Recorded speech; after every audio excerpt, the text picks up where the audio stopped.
Salam, hər vaxtınız xeyirli uğurlu olsun, əziz izləyicilər. Bugün 26 iyun Azərbaycan Silahlı Qüvvələr günüdür.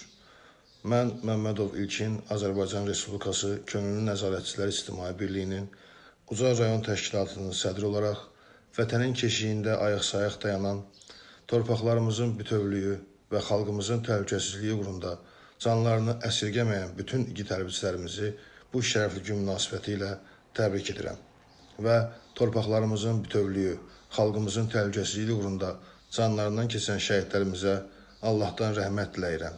Qazilərimizə Allah can sağlığı versin. Məhz bu şəhidlərimizin və qazilərimizin sayəsində biz bütün dünyaya tanıtdıq ki, Azərbaycanın məğlub edilməz ordusu var. Yaşasın Azərbaycan ordusu.